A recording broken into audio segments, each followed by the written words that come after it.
So this statement is very simple of the Coulomb's inverse square law. Now consider statement is actually based on this small situation, very simple situation. So consider two point charges.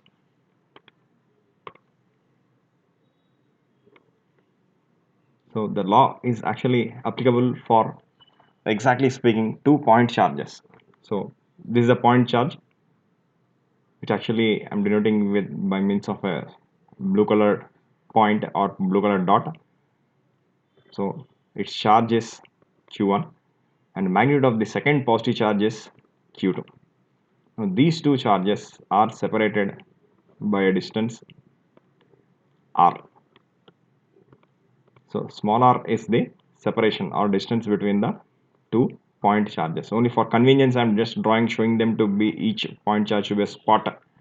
So point charge means actually it's of zero size. So spot means it's not zero size, it has some small area. The area should be zero or volume of the charge should be zero. Size should be zero in simple words. That's called as a point charge. So it's applicable only for point charges. That's very important. Now important thing about so the charges is the force between the charges. So Coulomb's inverse square law mainly it actually gives the formula or expression to find out the force between two charges or force between 2 point charges. Already we know that two like charges repel each other. So if q1 and q2 are like charges, say both of them are positive or both of them are together negative, then they'll be repelling each other. If both of them are unlike charges, so one is positive charge, the other is negative charge, the force between the 2 point charges will be attractive force. So whether it is attractive force or repulsive force, the important thing is this is the force between charges which are at rest, which are at rest. That's why it's called as, this force is simply called as electrostatic force. Now imagine that, so now very simple situation we are considering. So this charge q1 and this charge q2, if they are unlike charges, they'll be attracting each other. So attracting each other means one is pulling the other charge towards itself. So the force applied by q1 on q2 is, say, I'm just calling it as, say, F. So this force direction will be towards charge q1 because it's an attractive force. Now from Newton's third law, whenever one body applies a force on the second body, so q1 is applying a force F on the second body q2 or second charge q2.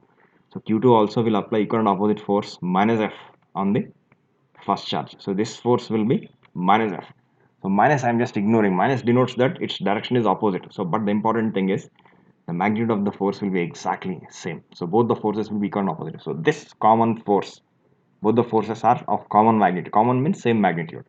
It's simply called as electrostatic force between the two charges. Simply it's called as force between the two. That means force applied by one charge on the other charge.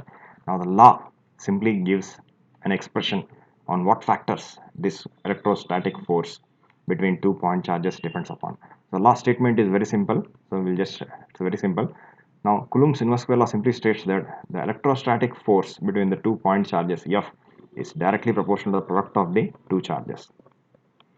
This simply means that even if one charge is 0, q1 is 0. So product of 0 and q2 is 0. So force also becomes 0. If one charge increases, one charge is q1 is doubled, force also will be doubled. So it depends on the magnitudes of both the charges. How? So Coulomb found out that experimentally it is directly proportional to the product of the two charges. One is doubled, even if q1 is doubled, force will get doubled, q2 is also doubled, force also will be getting doubled. So it is proportional to the product of the two charges. And he also found out that this force or electrostatic force is dependent even on the distance between the 2 point charges. So the point charges I'm just drawing a little big, like big spots, so that they'll be clear. Otherwise actually they'll not be visible actually, point charges. So theoretically they are of zero size. So to be visible in the diagram clearly, I'm just showing them to be small spheres. Now it's more clearer, the diagram is more clear. Always diagram should be very clear. So in the diagram itself, always the most important thing about diagrams is the diagrams are actually simply called as line diagrams. In the line diagram, just by simple lines, the actual physical situation is actually represented in a line diagram. Each and every detail of the physical situation or that particular phenomenon will be clearly visible in the diagram. That's the importance of line diagrams. They are very simple, but they are very powerful. So force, he stated that it is inversely proportional to the distance 1 by r, but not just distance but square of the distance. This is what he found out. Coulomb found out that force is inversely proportional to the square of the distance. So the law now statement is very simple. Most of the statement is directly visible in these two steps. Force is directly proportional to the product of the charges and inversely proportional to the square of the distance between the 2 point charges. And another very important thing that is clearly visible in the diagram, Coulomb stated that this also he found out experimentally and also theoretically. Now the force between the two charges, just see here, it's exactly along the line joining the 2 point charges. Exactly along the line joining the 2 point charges. That's also very important thing. If it is attractive force, as in this case, as in this diagram, both Q1 and Q2 are opposite charges, then the force will be towards each other. If it is repulsive, the forces will be away from each other. So force on Q1 will leftwards and force on Q2 will be rightwards. So, but the important thing is this force always will be acting along the line joining the both the point charges. So all these things together is simply called as the statement of the Coulomb's inverse square law. So statement of the Coulomb's inverse square law is very simple. The force between 2 point charges, or the electrostatic force between 2 point charges, is directly proportional to the product of the charges and inversely proportional to the square of the distance.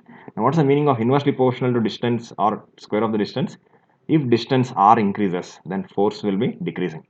That's the meaning of inversely proportional. So now one very simple thing in mathematics is, now just actually the page is completed, so I'll just go to the next page. Actually this page still, I said the running notes should be as simple as possible. Running notes, actually I said I'll give time for taking the running notes. During that I'll just give 5 minutes. Within 5 minutes the entire running notes can come. Just 2 or 3 lines will be there for the definition of electric charge. Next, conservation of charge, another 2 lines will be there. Statement, just 3 to 4 lines. That's all. That will be forming the running notes. So I'm telling running. So actually, though I'm calling it as running notes, actually you should not take it immediately during explanation itself. Explanation you are taking means you are missing the explanation. Certain things, very important points will be there always in the loss or derivation. If you are writing at the same time as during explanation, those points will be actually missed. They should not be missed. They are the most important things. Always this will be always this is very important in case of scientific derivations. This is also small derivation, Coulomb's inverse square law. No point should be missed. One point is missed means the entire derivation is gone. That one point is understood clearly means entire derivation will be becoming very simple. So now I'm just going to the next page. Just a moment. We'll come back to this page because I'll just tell how to write these running notes quickly immediately after the small part of the derivation. Okay. So this is another page actually I have taken.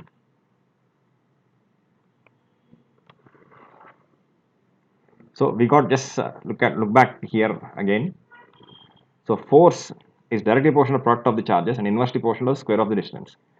So now very important thing, simple proportionality relation is this. I'm just showing it in the rough column. So now consider a variable y. Supposing variable y is proportional to x. That means x is doubled, y also will get doubled. X is tripled, y also gets tripled. And variable y is proportional to another variable, say z. Then always the variable y will be proportional to product of these two right hand side variables, x into z. This is a very important proportionality relation. So whenever a variable y is proportional to x and another second variable z, then it will be proportional to product of both the right hand side variables. So based on this, observe here, already we got just see here. So this is a variable y. So y is proportional to this variable. So q1 into q2. q1 is actually one variable, q2 is another variable. When two variables, two quantities are multiplied, we'll get a new quantity. So q1 into q2 is another new quantity. So like length into breadth is what? Area, another new quantity. The same way here, distance is square, length square is nothing but again area. So here denominator r square is also, it's not distance but distance square. Distance square is also another variable, another quantity, new quantity, like it. Length square is area. And 1 by distance, like 1 by wave, lambda is a wavelength. Lambda is actually the symbol used to denote wavelength. 1 by lambda is called as wave number. So here 1 by another quantity gives another new quantity. So this right hand side 1 by r square is like a new quantity, and this q1 q2 is like another new quantity which is different from q1 or q2 separately. And this here we have another quantity. So here y is proportional to one quantity x and y is also proportional to z. Then y will be proportional to x into z. Always observe the cursor. So whatever equation or expression I am just explaining, I'm just showing with the cursor. So compulsorily you have to be observing the cursor. Always the brain catches, definitely explanation words it will be catching fast, but visible equations also or diagrams also it will be catching even better.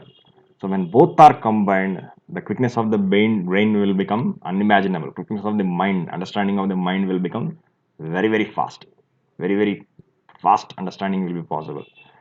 So compulsorily you have to concentrate on the cursor. So f is proportional to right hand side this quantity and another new quantity right hand side.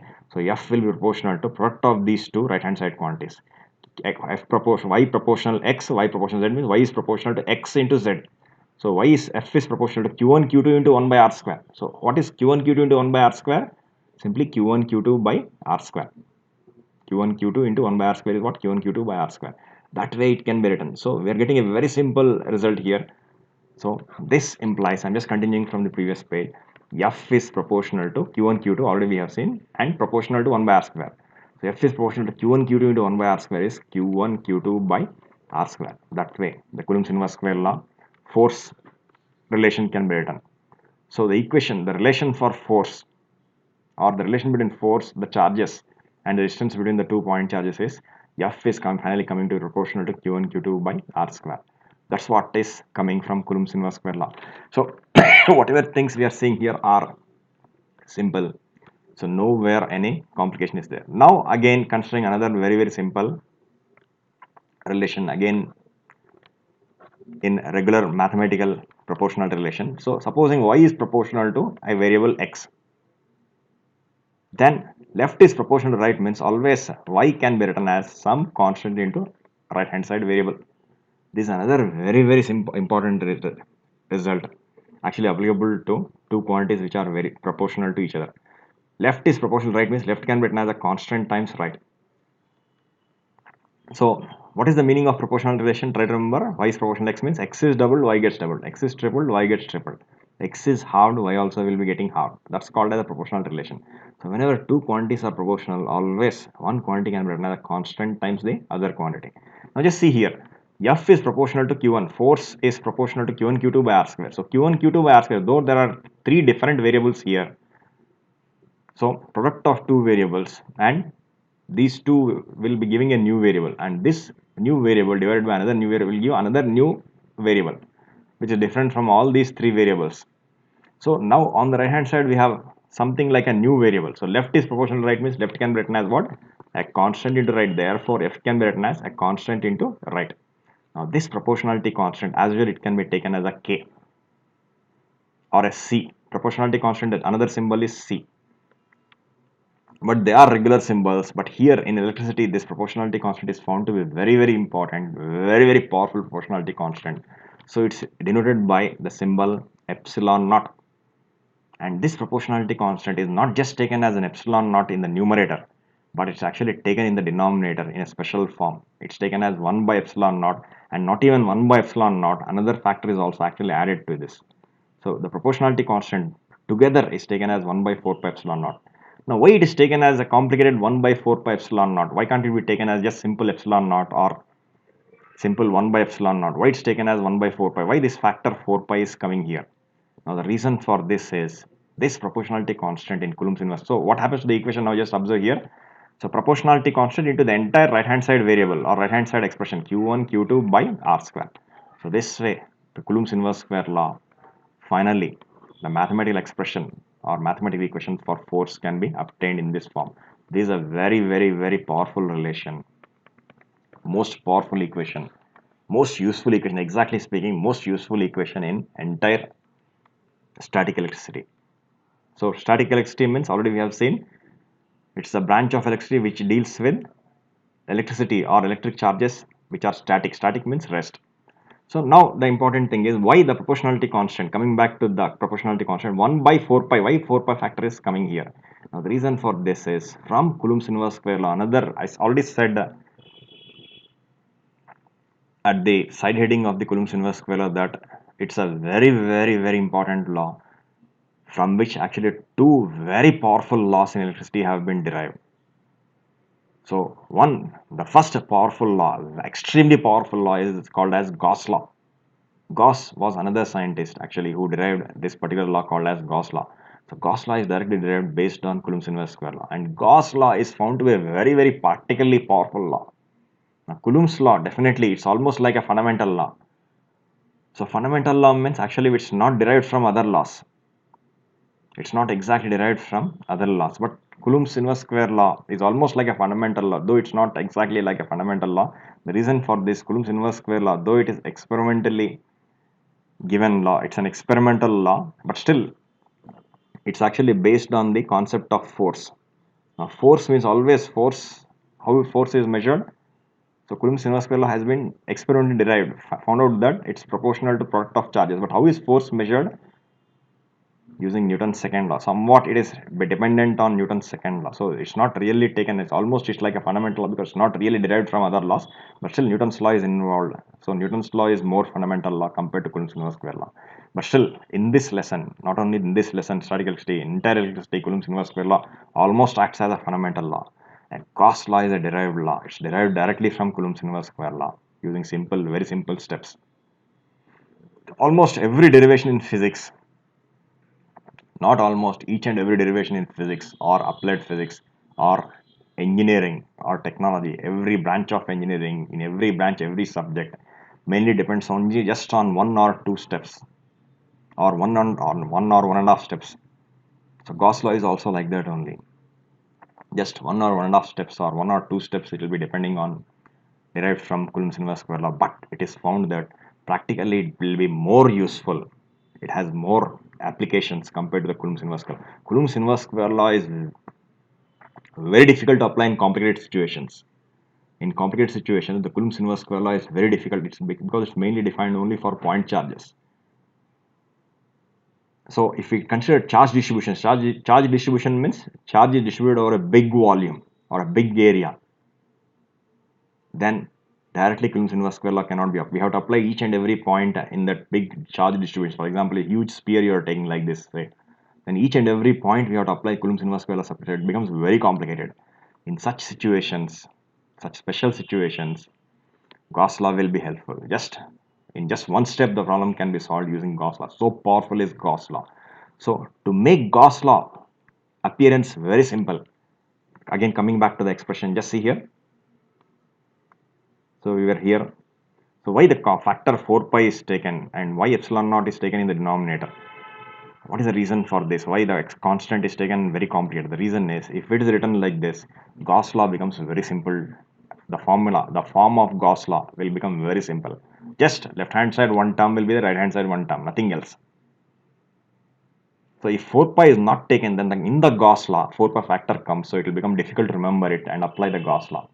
So to make Gauss law easy, so that the 4 pi factor actually comes in Gauss law in its derivation. So to remove that constant 4 pi, here the constant 4 pi is taken. The reason is Coulomb's inverse square law, it's a very important law, and Gauss law in certain situations, Gauss law will not be helpful. So again, how to solve that problem, how to understand that concept using Coulomb's inverse square law, that problem actually can be solved. So any complication comes in Gauss law, again we have to come back to Coulomb's inverse square law, but most of the situations Gauss law will be sufficient. Just in one step it can be solved, where Coulomb's law actually takes long steps, but always Coulomb's law will be helpful, though it is complicated, but it becomes too complicated that human brain cannot understand that situation. So Gauss law is actually, its help is taken. But if Gauss law becomes complicated, then which law will be? Again we have to come back to Coulomb's inverse square law to solve the problem. So for that reason, as its applications are very less, the constant is taken to be complicated. That's the thing about the proportionality constant 1 by 4 pi epsilon naught. Now what is this epsilon naught? This epsilon naught, this entire constant actually is applicable to the situation which you have seen. So what is the situation which you have seen? Just actually the diagram is actually present in the previous page. Actually diagram is actually very important here. So I'll just take the help of the diagram, just copy the diagram of the previous page here in this page also. So it's a very simple diagram. So this is the diagram. Actually, this is a fair notes diagram.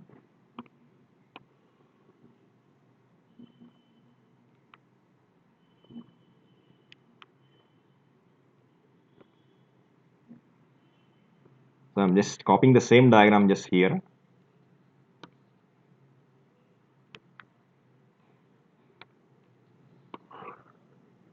So same diagram as the actual statement of Coulomb's inverse square law. So this I'm putting clearly rough.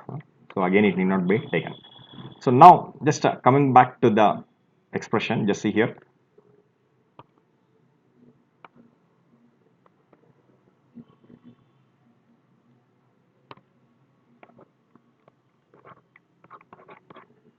Okay. Now consider here the force between the point charges Q1 and Q2. It's directly proportional product of charge and inversely proportional to the square of the distance.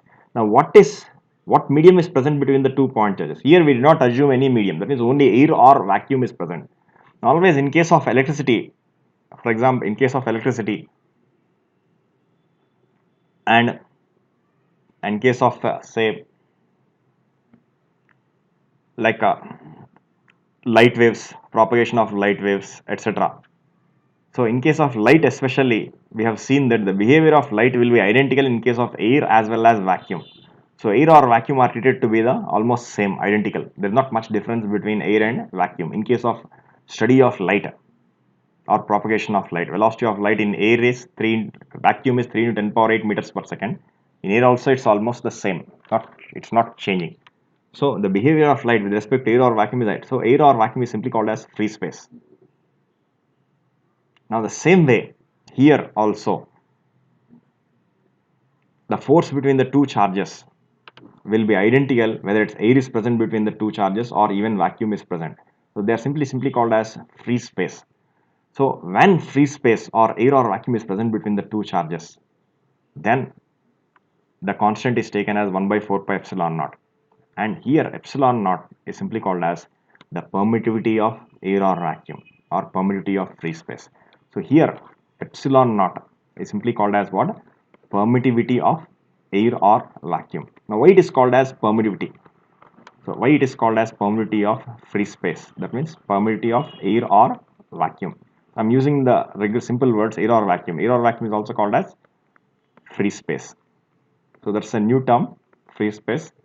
But simple meaning is free space simply means that there is no medium. The space is free from any medium.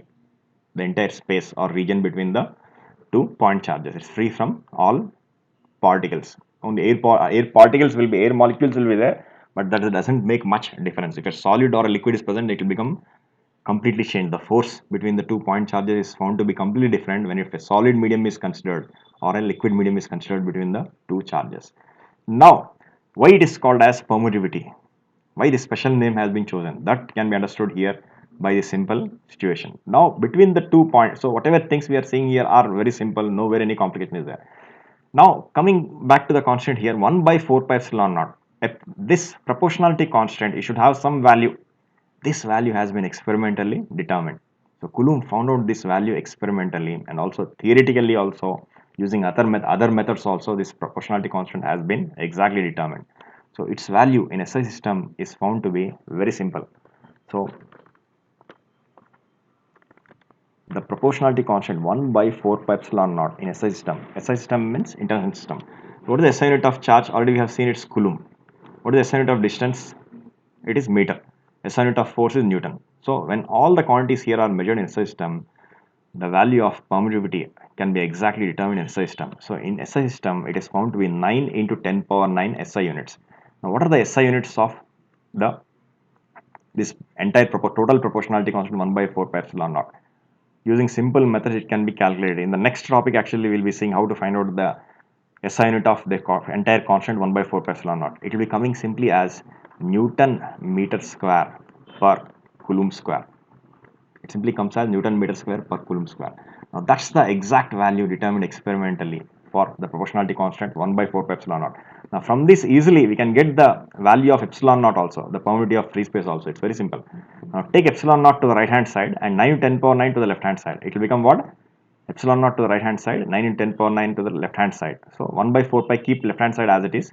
1 by 4 pi, 9 into 10 power 9 will multiply the denominator 4 pi. So into 9 into 10 power 9.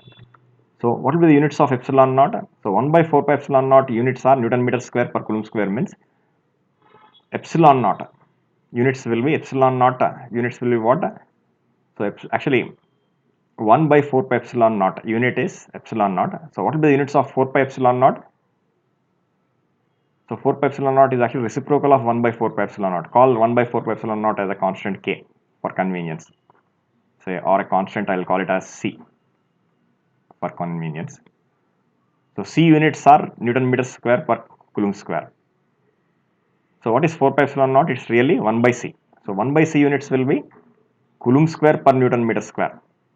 So 1 by C is what? 4 pi epsilon naught. So 4 pi epsilon naught units will be Coulomb square per Newton meter square. So reverse the units. Take the reciprocal of these units. So these are the units of C. So 1 by C units will be Coulomb square per Newton meter square. So C here, Coulomb is C. The constant also I am just calling it as C. So we'll take it as C dash, that will be more convenient. So units of C dash is Newton meter square per Coulomb square. So 1 by C dash units will be Coulomb square per Newton meter square. So 1 by C dash is what? 4 pi epsilon naught. So 4 pi epsilon naught means 4 pi is just a number. So units of 4 pi epsilon naught and epsilon naught will be same, which is Coulomb square per Newton meter square. So whatever things we are seeing here are very simple, nowhere any complication is there. So this is about the value, experimental value of the permittivity of free space. So whatever things we are seeing here are simple, nowhere any complication is there. Now coming back again to the question, why this is called as the permittivity? Now this is permittivity of free space. The reason is, one main reason is we are considering only free space between the 2 point charges. Again coming back to the diagram here. So we are considering only free space or just simply vacuum or air to be present between the two charges. That's why it's called as constant related to the free space. Now why it is called as permeability? This can be understood from this simple situation. Now here imagine that some material medium is placed between the 2 point charges. So we have considered both the point charges in free space. So in this situation, the force between the 2 point charges is given by this equation 1, that is Roman 1, this particular equation. Now what if the medium is actually a block, say a block of glass or a block of wood or a block of iron, or any medium is actually placed, or simply both the point charges are immersed in some medium, are arranged in some medium like a, say, liquid medium or even a solid medium. Imagine that both the point charges are located inside the solid medium. Then how will be the force between the 2 point charges? Same charges. Imagine that the charges are exactly the same. This is 10 coulombs, this is 10 coulombs. Distance is say 5 meters. We are not changing the charges Q1, Q2. We are not changing the distance. But still, once the medium is changed, again it is found that experimentally the force will be changing. Coulomb's law is still applicable in any other medium also. Again, it is found that Coulomb's law is applicable. Force is directly proportional to the product of the charges. Just see here. Same 2 point charges we are taking. Same distance separation. Again, it is found that Coulomb's inverse law is applicable. Force is again proportional to Q1, Q2 by R square. But now we are not changing the charges. We are not changing the distance.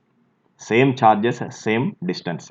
But once the medium is changed, it is found that force is changing. So charges are same, distance also is same, but once the medium is changed, the force is changing. How can force change? The only way is Q1, Q2 and R being same, this constant should be changing.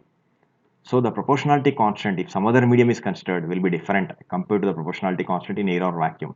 So this is a proportionality constant applicable only in case of air or vacuum. But if some other medium is considered, though the charges are same, distance same, the force is changing. It simply means that the proportionality constant must be changing. For the medium, if the proportionality constant is higher, this constant we are calling it as C dash, 1 by 4 pi epsilon naught. We are just calling the proportionality constant as C dash for convenience. So for a new medium like a block of say glass. If the proportionality constant C dash is higher, automatically force will also be higher. If the proportionality constant C dash is lower, automatically the force will also be lower. So actually force is very easy to measure using Newton's second law, in using very accurate instruments. So for a medium that is placed between the same two point charges separated by the same distance, if the force is higher, automatically it means the C dash for that medium is higher. If the force for that particular medium is lower, automatically it means that constant C dash is lower. That way this constant C dash is found to be changing. Then the proportionality constant is, so if you are considering a new medium, so whatever things we are seeing here are simple. So in a medium,